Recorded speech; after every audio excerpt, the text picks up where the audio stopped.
রিশাদের বলে তাওহিদ হৃদয়ের বিশাল ছয়, বল গিয়ে পড়ল শেরেই বাংলার গ্যালারিতে। প্রস্তুতি ম্যাচে তাওহিদ হৃদয় যেন রিশাদের উপর চড়াও হয়েছিলেন। পরের বলেও হৃদয়ের স্লপ সুইপ, বল আবারও সীমানার বাইরে।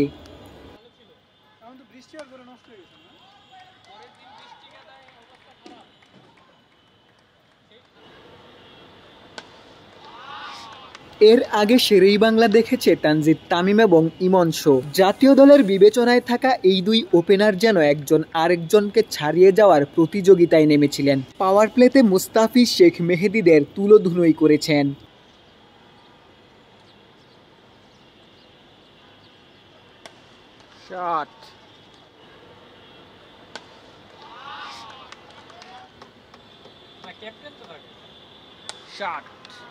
ব্যাকফুটে দাঁড়িয়ে পারভেজ হোসেন ইমনের এমন শট যে কাউকেই মুগ্ধ করবে।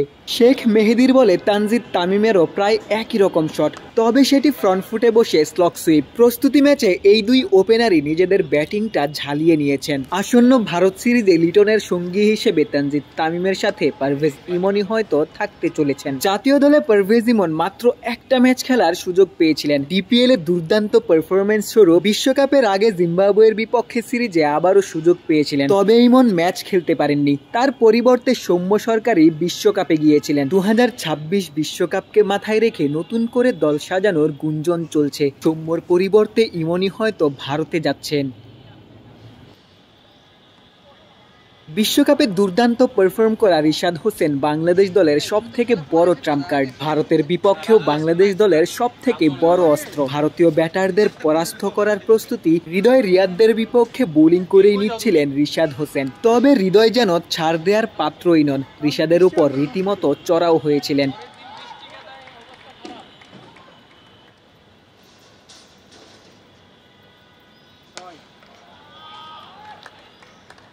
শেরেই বাংলায় প্রস্তুতি ম্যাচে রিশাদ নিজের বোলিং স্পেল ভুলেই যেতে চাইবেন। ক্যাপ্টেন আকবর রিশাদকে দিয়ে মাত্র 2 ওভারই বোলিং করাতে পেরেছেন। 2 ওভারে রিশাদ খরচ করেছেন 30 রান। তবে রিশাদ দিনের সব থেকে খরুচে বোলার নন। হৃদয় তামিমদের বিপক্ষে সব থেকে খরুচে বোলার মুস্তাফিজুর রহমান। 4 ওভারে কাটার মাস্টার খরচ করেছেন 50 রান। মুস্তাফিজ রিশাদদের বিপক্ষে তামিম ইমনদের এমন ব্যাটিং টাইগার ভক্তদের স্বস্তি যোগাবে। ইমন তামিমেই হয়তো বাংলাদেশ দলের ওপেনিং সমস্যার সমাধান হবে।